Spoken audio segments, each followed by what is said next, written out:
Hello and welcome to Resettled, a Human Journey, the ECDC ACC podcast. This episode and this season of Resettled is sponsored by Anthem Blue Cross Blue Shield. We're very grateful for their support. My name is David Combs and I'm your host. Let's get started.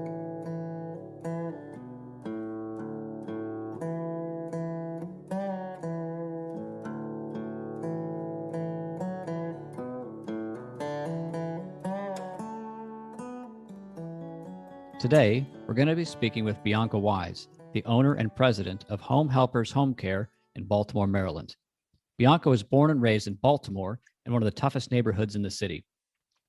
In a previous discussion, she told me about the challenges of growing up in the inner city and the stigma that sometimes comes with being from Baltimore. She was raised in a single-parent household by a mother who worked intensely hard, and as Bianca told me, was never on government assistance. When Bianca graduated from high school, she went to work for the FBI in Washington, D.C. And after the events of September 11th, 2001, she resigned from the FBI and went to work for the Baltimore County Fire Department as a paramedic firefighter. In that role, she was promoted to lieutenant and was the first Black woman ever so promoted in that department. Today, Bianca is the owner and operator of Home Helpers Home Care. Bianca was bitten by the entrepreneur bug and has a huge passion for personal drive and mentoring. She's a major believer in how a person's mindset is tremendously powerful. We're honored to have her join us for this episode of Resettled. Bianca, welcome, and thank you for joining us. Thank you, David. When I hear that intro, it's still like surreal to me. Like, they talking about me.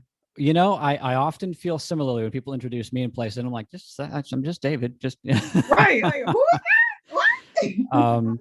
But on the other hand, when you sort of hear your story, as a person who's doing the intros, it's very difficult to want to be modest given all of your accomplishments. So, like I say, we're very, very honored to have you on. Thank you.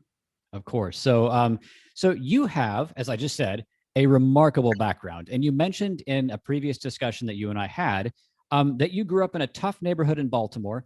And can you tell us, and can you tell our listeners about your growing up years? Sure. So, again, I love my city. The Baltimore, born and raised in the Park Heights community, which when you hear in the media about the challenges that go on in Baltimore, that neighborhood absolutely is part of the challenge. But when it comes to the narrative that media puts forth, they fail to talk about the hope and the winners that actually come out of that community and other communities across Baltimore. Baltimore has so much talent and so many individuals who just push through, are resilient, has tenacity, and just go for it. And I'm one of them. So growing up, I went to Park Heights Elementary School. That school isn't even there anymore. And then went on to Roland Park for my middle school education. And then I ended up at Dunbar. And what Dunbar showed me was the healthcare field. There was a Johns Hopkins Dunbar partnership. So when I got to 11th and 12th grade, I was able to go over to Johns Hopkins for a portion of my school day and work in various departments over there just to learn about the health profession and allied health profession.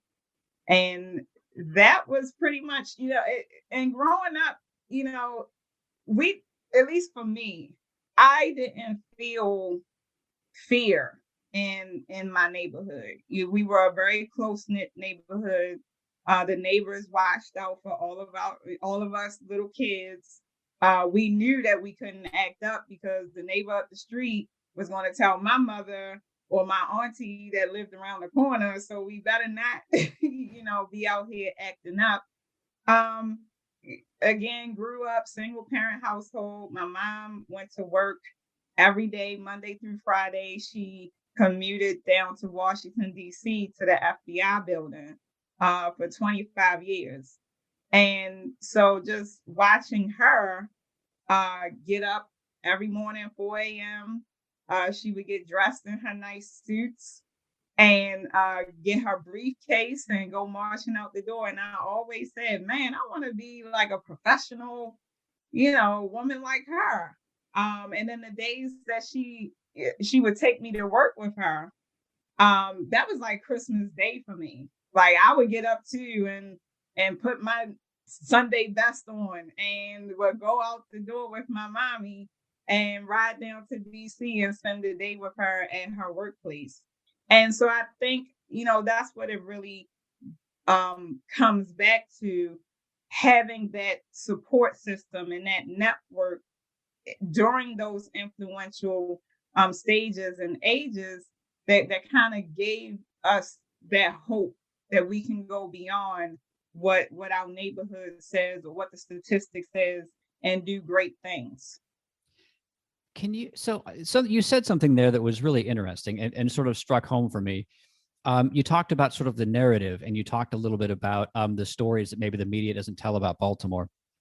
Can you maybe give listeners just a little bit of a sense of that and unpack that a little bit for us? 'Cause I so agree. I'm going to give you an example that's probably a bad example, but I'm going to give it Mhm. anyway. I was talking to someone. It was a number of years ago. He's a medical doctor, and he was from Baghdad, Iraq, and we were talking, and he and I were sort of standing next to each other, and someone who was nearby us said something kind of bad about Baghdad, and I could tell that when that was said, it kind of struck him like right in the heart, like, oh, that's kind of hurt. And so he and I got to talking, and I said, man, that's just not right. So, and we just got to talking. So, tell me about your favorite thing. If there was just one thing from before, back in those days, before the war, what was it that was the thing you loved most that people don't understand about being in Baghdad? He said, you know what it was, man. He said it was on a summer evening sitting on the river, and you'd be at a restaurant, someone would, and they'd go fishing right there in the river. They'd catch the fish, reel it right up, and they'd cook it for you, and you'd have dinner right then and there. So that's the thing I'll always miss.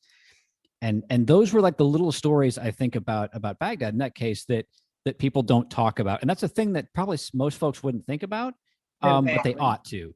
So Yep. so can you tell me, so because I think you said that kind of, you had a similar sort of um hopefulness in your tone about Baltimore. What kind of things should people know about Baltimore that they don't?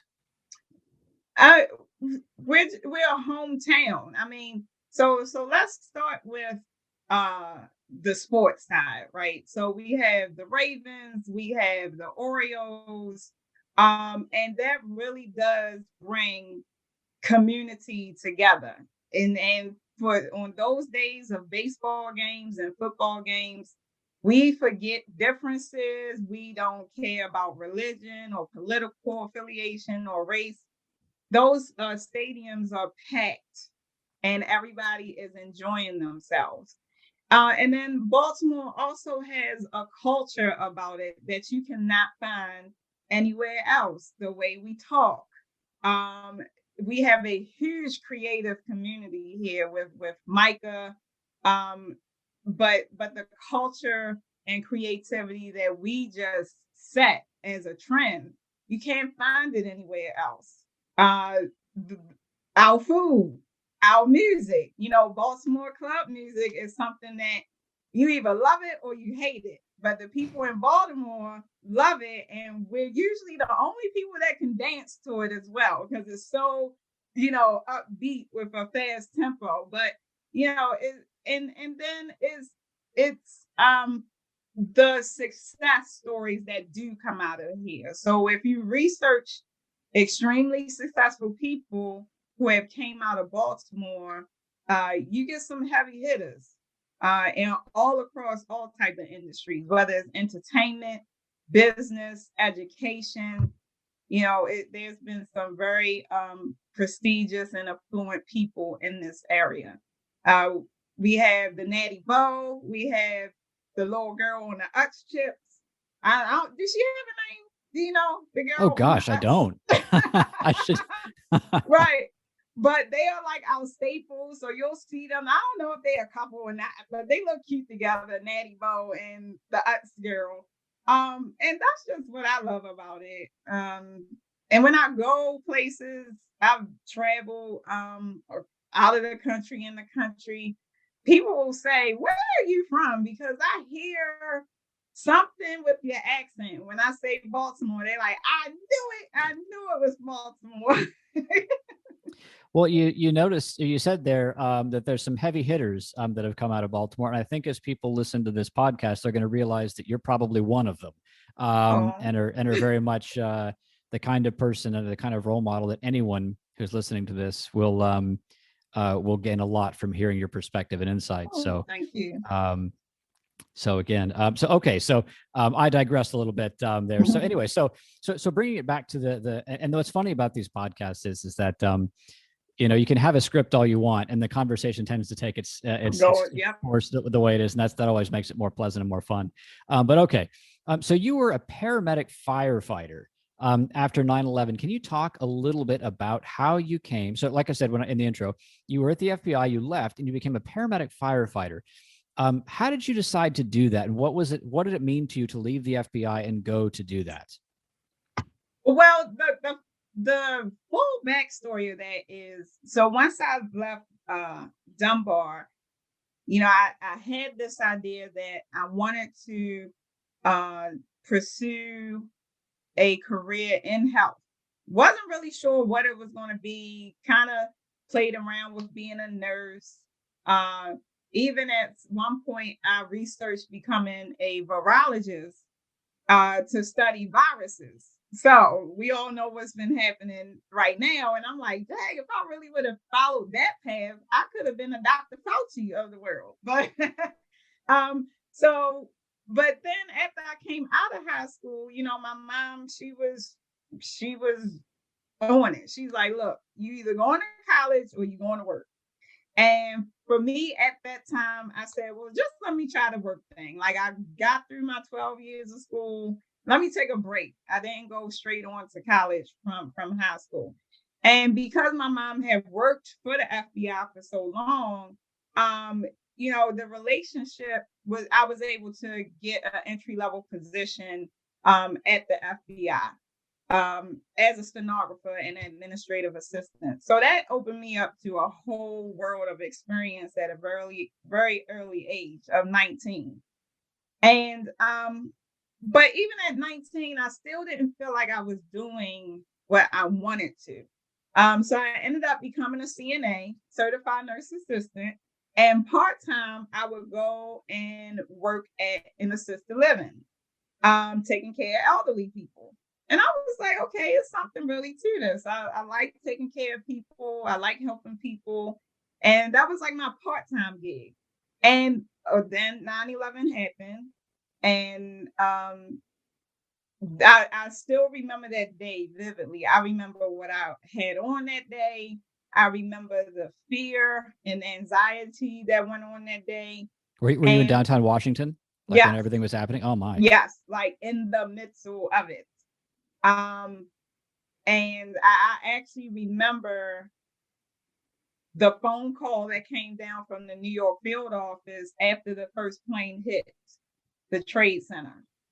And it was eerie. I still have this eerie feeling. Um, and so once I finally got home, they had shut DC down. It took hours for us to get out of DC to get back up to Baltimore.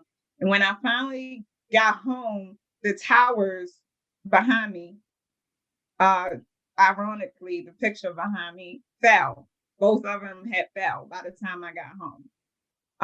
Now obviously this was way before cell phone, like the sophisticated cell phone use that we have Sure. now. So communication was messed up. And it wasn't until I actually arrived home and turned on the news that I saw that the towers had came down. And just watching the news and seeing all the support and the resources that rushed into the scene, I don't know what it was in my brain to say I want to do that. I don't know what it was. Watching the public safety, the firefighters, and the EMS people, I was like, I want to do that. And so that led me into learning about EMS, fire, and ultimately, I got hired with the fire department in 2003 as a paramedic firefighter. And that is where I spent uh, a total of 19.6 years between career and volunteer. Can you help me understand sort of the role of the paramedic firefighter? Mhm. So for me, that role was it was self-fulfilling to be able to comfort someone or to help someone in their time of need. So 99.9% of the time, a paramedic firefighter is coming to the aid of someone who has had some type of incident, whether it's a medical incident or an accident. And it's usually a very scary time for them. And paramedics well, outside of the skill, the skill that we gain through training, we can intubate people, we can start IVs, we pretty much save lives. But outside of that, it's just this comfort. It's like an interpersonal skill, a soft skill that I seem to always have where I can just come in and comfort that person, try to get them to relax, and make them feel just a little bit better with what they are experiencing. And that was for me the days where I came home and was like, okay, yeah, today was a good day. And when that patient just, we take them to the hospital, we drop them off, and they either reach out for my hand to shake my hand and say, thank you so much for helping me. That those are the days that I would come home and say, yeah, that today was a good day. No question. Are you able? I'm so interested. Are you able to? And if you're not, it's okay. Mhm. Are you able to share a couple of those moments? Obviously, without the identifying details for people, but are you able to share any moments for our listeners where they might be able to sort of as if they were sort of there with you for a minute to understand what those kinds of moments looked like and what just maybe a moment or two that were very meaningful to you. Man, it's been so many, but I'll I'm tell sure there you, must be. uh, I delivered a baby in the middle of a snowstorm on the side of 695. All right. Right at the 795 exit. Um, that was one that's very memorable. Um, but then we also go through tragedy, Sure. and one that sticks out to me was a young child who was killed um, at the 695 and 83 split 2 days after Christmas. Oh my. And then that's when I was actually in the role of lieutenant. And managing a scene that size and that traumatic and that chaotic, that it stands out. We had to activate Maryland State Police helicopter, two of them, because there were several um, patients at the scene. We had to make sure that we took care of the person who created the accident because they were shook up. So yeah, it goes from one spectrum to the next, you know. Um, so I could probably have you here for days talking about, all the calls and situations that I've experienced. I have absolutely no doubt of that, and I'm certain. You know, those are the kinds of stories that I hope. People have stories like that. I'm sure you have some remarkable ones, and I often hope that like people write those things down somewhere because those the sort of thing like I think in retrospect, you know, that people sometimes think, oh, I'll remember that, and then years and years later, maybe they don't as well as they wish. Mhm. So, anyways, I guess what I'm trying to say is I wish we could talk for just for and go on and Now hear I them all do because those are have, the things that stick out. and I have one that kind of connects me to where I am now. Oh, please, yeah, That yeah. So I remember it was the snowstorm. Baltimore in the snow, right? So it was a snowstorm, and we got a call from an elderly person in the area who they were pretty much nervous about being in the house by themselves during snow. So me and my partner showed up, and there was nothing medically wrong with this person, but I will never live this down. And my partner actually took a picture of me, and I still have the picture. He sent it to me. Well, ultimately, what ended up happening was we went to the store and brought a rotisserie chicken, some rice, and some frozen vegetables, and came back to the person's house, meal prepped them, put meals together, cut the chicken up, put the meals together, put them away in the refrigerator so they could just pop them in the microwave. We made sure that the pet had food. I actually took the pet outside for a walk in the snow, slipping and sliding up the street to take them for a walk, and brought them back and just made sure that they were set up and felt somewhat comfortable to get through the snowstorm until their grandchild could get to them from another part of the state. And so when I look back on that, that kind of set me up now for, home helpers and providing safety and security for the elderly, in their home. So that's another story that sticks out. Well, that is kind of a really excellent transition to it. So I mean, so you said you were part of the fire department, for very nearly 20 years, and then you ended up making this transition. Like you said, you got bit by the entrepreneur bug.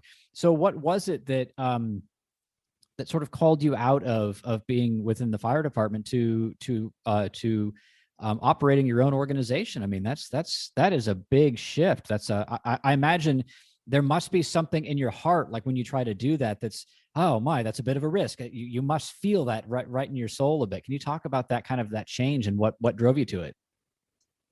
Yeah, sure. So entering into the fire service, you have to be a risk taker. Like, you have to have a type A personality, probably borderline something not quite right in the head to consciously, go into that type of field. But I've always been one to just take risks. Like, I left the FBI to go to the fire department. Who leaves the FBI? Who leaves the federal government, career, and goes to the fire department? So I almost felt like I had came to the end of my chapter. That I love that's that. that's the best way that I could label it. I worked so hard. I became dedicated and committed to the point I was able to promote to lieutenant. And then serving in that role for several years, I started to really discover my leadership ability. You know, how my critical thinking skills and how my problem solving skills and how all of this experience and all this skill is starting to come together in a package that just doesn't fit here anymore. And I started to feel like I could take all this whole package somewhere else and make now an even bigger impact in my community. So that's the best way I can describe it. It's like I woke up one day and I said, yeah, I think I'm done here. I think whatever I was supposed to do at this moment, I've completed it. So now let me take the leap and see, what's next. I love that perspective that you just shared about a chapter ending. I love that. That's just such a lovely way to describe something that probably was very wonderful being on the fire department. And it's not that you inherently want to leave but it's that, okay, the chapter's over now. It's time for the next chapter. That's I love that way of describing it. That's wonderful. So as you were getting ready to wrap that up, did you have a sense of what that next thing was going to be, or did it take you a while to sort out, okay, it's going to look like this? So I will say that, so I'm a visionary, always been a visionary. I see the vision. I see what most people don't, and will get stuck in trying to figure out, if that makes sense. Oh, Where I definitely. see, I see the end goal. Like the end goal is vividly in front of me. And so the confidence that I have in the vision and the end goal, I just kind of go towards it. And I feel like if I don't follow this, why do I keep seeing this vision? Right? Why do why do I wake up every morning? And for me, the vision was freedom. Like very simple, freedom. Um, Now there's details that go with freedom. What does freedom look like for me is time freedom. That was the main thing. I wanted my time back. I want to be able to get up when I want. I don't want to have to um, sleep in somebody else's firehouse overnight. I want to take vacation when I feel like it. So time freedom was my priority. Creative freedom, because I have so many ideas and so many things that I want to venture off into and experience. So creative freedom and obviously financial freedom. So freedom is my end goal, and how that shows up visually. I saw that I could only accomplish that through business ownership. Um, yeah. So, and now we're way off script. But so now I'll Okay. ask another. That makes the conversation more fun. So, question for you. Do you suppose, because I have often found in my life that sometimes people who have that sort of entrepreneurial spirit and are visionaries struggle a bit in sort of a bureaucratic, system. Because you said a few minutes ago, like, what kind of person, just leaves the FBI career? I'm like, actually, I might have a thought about who that kind of person is. It's the kind of person who's entrepreneurial, and it's probably the kind of Mhm. person who has a big vision. What do you think? Does that sort of describe you, or am I off base? Oh no, you're complete. Yeah. So most of so I was able to get through my career mostly unscathed. But I did hit challenges and bumps, and I will honestly say that it was because of the free spirited, free thinking person I am. So when you enter into bureaucratic or government, you have to become a very boxed, polished Yeah, individual. exactly. Yeah, yeah, yeah, And for me, yeah. I didn't always show up in the box and polished. So that's where I got hung up a lot in my career. I would say something that didn't fit, or my attitude, however we want to label that, just didn't fit the mold. Conformity is the word that I'm looking for. Right. It's Yeah. always been hard for me to conform to systems and rules and boxes. Um, so that absolutely did play a part in making the decision of what the next step is going to be, because it absolutely was not going to be going to another place of employment. Yeah, well, there is. I mean, there's just that sense of spreading your wings. And one thing that I've often in discussions with folks who have that entrepreneurial spirit, I love the notion that sometimes people have of, you know what, this is my idea, and it might fly, it might sink, but I'm okay with that if it's my Yep. idea that sort of rises or falls on its merits. And I love that kind of entrepreneurial courage in a lot of ways that it takes to have that. It's really remarkable. Mhm. So, can you tell us a bit more about Home Helpers, and what is both the mission, sort of in general, and what does the day to day look like for you? Sure. So here at Home Helpers, our mission is to become the most trusted and respected provider of in-home care services in the Baltimore metropolitan area. So we come in and we do private duty in-home care for seniors and people with continuing care needs in the home. We all know that we all are most happy where we are most comfortable, which is home. And especially with our elderly and Asian community, they want to be home. And we just are able to bring that level of care, whether it's just the simple assistance with meal prepping, or if they are a total care client that requires assistance with daily living activities, we can bring that into the comfort of their home. So really, in terms of starting up this business, this is actually when you came into contact with ECDC through their enterprise development group. Can you tell our listeners about how you and ECDC partnered to make this fantastic business that you've got a reality? Absolutely. So the first thing that you think about with business ownership is that big C word, capital. And so I knew going in that I was going to have to start aligning with financial partners, and people who could provide funding.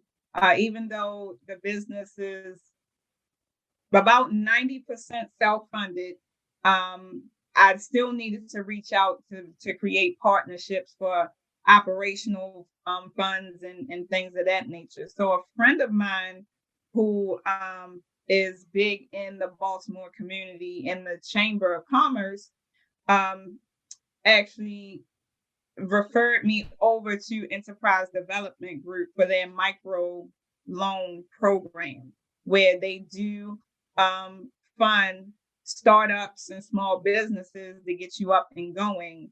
And then they also give you the education on how to fix your credit, how to build up business credit. So then you can become what you call bankable, and you can go to an actual financing institution, a bank, to get SBA loan or bigger type of loans. Um, now, the last time we were speaking, you told me that since you got everything going and started, that Home Helpers is doing very well. Can you talk a little bit about not only how well it's doing, but how some of the response that you're getting from sort of the community and from others? Oh, sure. So yeah, it's funny today. I was sitting down with the coin people, with my CPA bookkeeper. So the business had 700% growth through 2020 through a pandemic. Um, and so you have to think about it in several ways. And for me, here again, I go back to that end goal, the vision, right? So launching the business, I always said we're going to be professional, we're going to provide quality, and I really didn't think about the money. So what I'm saying is being driven by the important things, quality, professionalism, has really, for me, I believe, has been the catalyst to have so much growth and to really become known and respected in the elder care community here in Baltimore. If you Google us, we have a 5-star rating. Our clients are just elated with the caregivers and the service that they come in and bring. And it really does go back to being passionate about what I do, hiring people who are passionate about what they do, and just keeping professionalism and quality in the forefront, of the business to drive it. Now, you said something a second ago that I think we should come back to. It's really important, I think. So you talked about this remarkable growth rate in the middle of a pandemic, but my goodness, you were starting a company in the best of circumstances is going to be challenging. But you were starting a company in the middle of a pandemic, a once in a century experience. Can you talk a little bit about the challenges that were sort of that you had to uniquely face that maybe other people wouldn't have had to face if you've been starting this a couple of years ago, it wouldn't have been this. What kind of unique challenge sets did the pandemic present for you? Well, fear, you know, and we were all thrown into this together. Like there's experts of the field, but honestly, nobody knew and still, in my opinion, knows how, when, or just the overall of this pandemic. So we were all just thrown into, this. And then you have to couple it with the type of clients that we serve are elderly.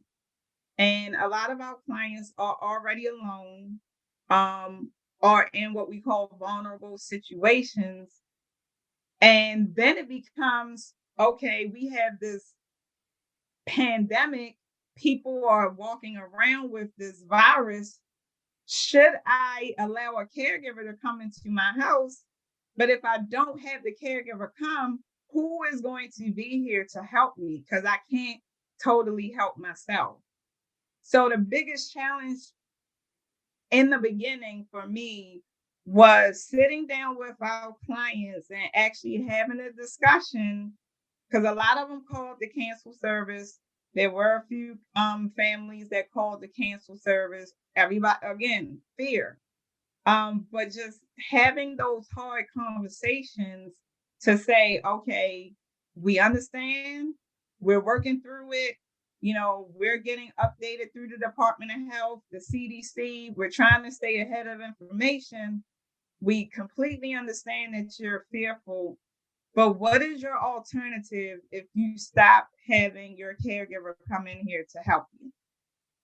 Because if the caregiver doesn't come, if your family isn't able to travel in right now, do you want to go to a facility? Which we all saw what was happening on the in the media with communities. And so for me, that was the biggest challenge, just having those hard conversations with the clients who we had on board at the time. Now, did you ever struggle with, was there any moment where you felt like, hey, actually, beyond the challenges that we're going to have with our clients and the fears that they might be experiencing, were there any moments where you felt like, hey, actually, we're not going to be physically permitted to operate? Because I mean, certainly at the beginning, there's a lot of sense of, hey, this is shut down, that's shut down. Did you have to endure that, or was that something that, since you were in a healthcare capacity, didn't really impact you? Yeah, that didn't really impact me because, again, in elder care, there's multiple options. Someone can go to a long-term care facility, they can go to a retirement community, or they can stay home. And at that point, even up until now, skilled nursing facilities, long-term care facilities, and retirement communities stop admitting. So it's like even people who were in the process of moving into communities, all of that had to stop. We actually had to picked up a few clients during that time who needed care, but their moving process was stopped. Moving into a facility was stopped until they could figure out how they could safely move that person in by getting them tested, keeping them quarantined. So we had several clients that went through that. It was like a holding period. So never crossed my mind that, oh my goodness, we're going to be out of business, because we're in the business of taking care of people. And it just so happens that a lot of those people, they don't have any other resources to take care of them. So with all that, you talked a little bit about your clients, just the fears that they experience. And of course, I mean, I imagine for anyone who's in that circumstance, I can only imagine you'd just be overwhelmed with fear. But can you talk a little bit about how the pandemic has affected your clients? And just beyond the fears that they might have, um, they're going to be facing social isolation, loneliness. I mean, and you've touched on these things a little bit, but can you talk a little bit about the experience that they're going through right now? Absolutely. So, our elderly community, again, such tenacious people, they've been through a lot. They've seen a lot. Some of them were around with the Spanish flu. So it was contrasting. We had some who were just very nonchalant about it. A few of them were still trying to go out to the stores, to the banks, and we were like, "Hey, hold it down." Like, it's best if you just have a seat and relax. And they couldn't understand, like, why can't I go outside? And it's like, not right now. Let us get some stuff under control first. And then, like you said, on the opposite spectrum, people who elderly were already socially isolated and lonely, a large part of them prior to the pandemic. And so things like the senior centers, adult daycare centers, volunteering was what were the activities that kept them going, kept them feeling like they had a purpose, kept them engaged with other people. And then when all of that shut down, we did see a lot of what could be considered depression and leading into what we call a failure to thrive. So we got plenty of calls from people who are saying, like, it's nothing physically wrong with mom, but she's just not her old self.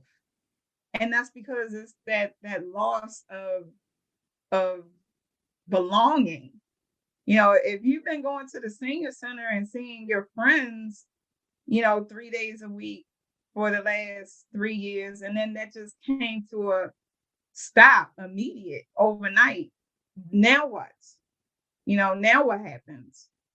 So we did really see the ones who were like, yeah, okay, pandemic, slamdemic, I need to get to the store.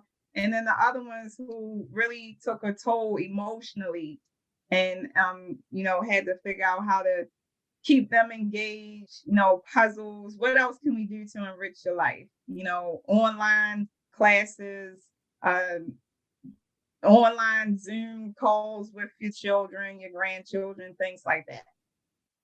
That's really fantastic. Now, what that reminds me of a thing we had talked about previously, where you had talked about how you're a big believer in mindset, and the mindset and how powerful that can be. So, can you talk about sort of, and I'll sort of ask this in two ways. So, one, can you talk about mindset as, like you said, as it relates to your clients?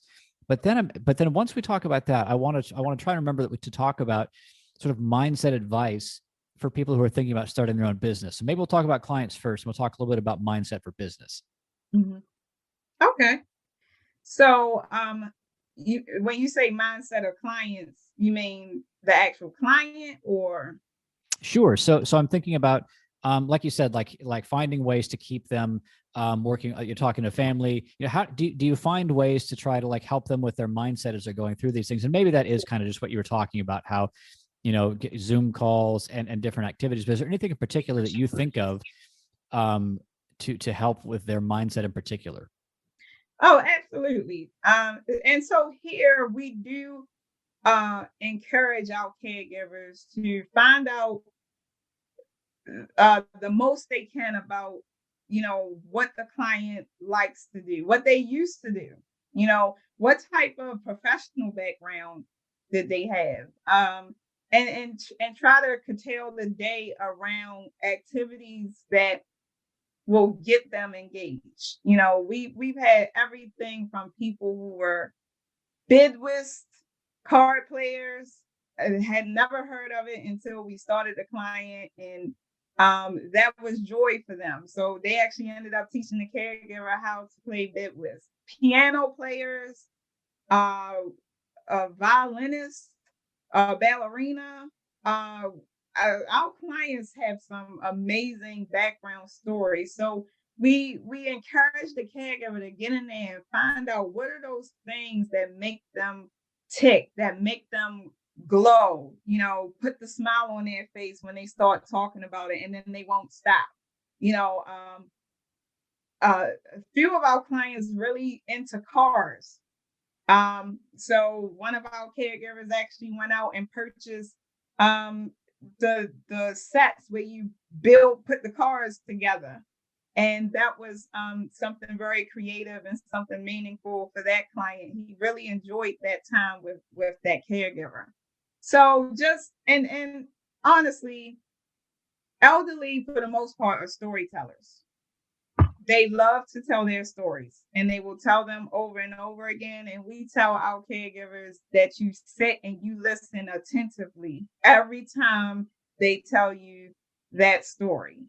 And that's what's gotten us through, mainly with the clients, keeping them engaged. I absolutely love that. Just what a thoughtful approach. That's just truly a wonderful thing to hear. So in that same kind of space, um, the mindset that you have brought to all of this, and the mindset that you have had of this courage and this entrepreneurial spirit, to run an organization through a challenging time. Um, I wonder if you can, if we change gears just a little bit, for other people out there who might be listening and who are thinking about, kind of hearing you, and maybe having that little bit of inspiration from, like, yeah, you know what, that's, I understand that. I understand that feeling of being boxed in, and I understand that feeling of sort of never quite fitting the mold of, working in organization X or Y, and they want to do their own thing. What kind of mindset does it take, and what would you say if you're giving someone advice about mindset for founding their own business, or for taking that kind of a leap? So just do it. For me, and I have a very bold. I've always had a very bold approach to things, and for me, I can't think about it. I have to make the decision and execute. And so, and that's really with everything. So successful people are decisive. And so if you're waking up every day and you dread going into your workplace, and you find yourself 6 out of the 8 hours in the day, you're doodling on a piece of paper, or you're researching a business idea, where you have absolutely no production in what you're supposed to be doing for work, that is a sign that your journey is trying to lead you somewhere. And so then you just have to decide, do I sit here and remain unhappy? For me, it was 10 years. I had 10 years left officially, before I reached an official retirement date. And I had that conversation. Do I sit here unhappy in a box, feeling boxed in for 10 years, or do I just bet on me? Take the leap.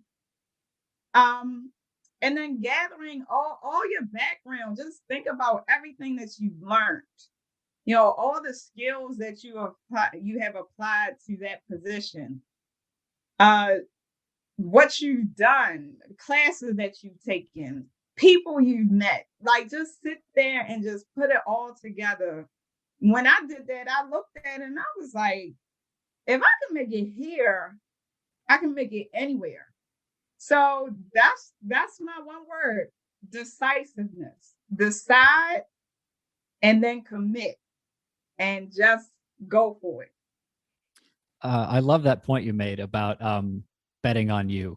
I truly love that. That's a thing that I think maybe, again, I think people probably need to hear in their life, because if they are sitting there at a desk doodling, you know what? Bet on yourself, and be decisive about it. I love that. Truly wonderful. So, as we're coming to the end of our time, I wonder if you have any last thoughts about the goals you have for your business in the coming year. Yeah, so goals. So have you ever heard the saying, if your goals don't scare you, they're not big enough? I have heard that, and I like it. Okay. I'm terrified right now. But no, goals are just to keep scaling. I'm big about providing employment opportunity back into the Baltimore community. So just bringing on more caregivers, employing more people into management, um, and serving our elderly. Making sure that if they decide that they want to live out their golden years, um, in the comfort of their own home, they have the absolute rights and audacity to do that. And we are just going to come in and make sure that we support them and love them and encourage them, until whenever their end is. And Yeah, so just becoming a household name in Baltimore, Home Helpers, reaching back again, mentoring young business owners and just growing and scaling Home Helpers to um, a large, meaningful, and valuable organization. Well, it sounds like you have a very exciting year ahead. I wonder, last question. I wonder, is there any way, if someone's listening to this and they want to be supportive of you and your business, is there anything people can do? Sure. They can follow us across all the social media platforms at Home Helpers of Baltimore.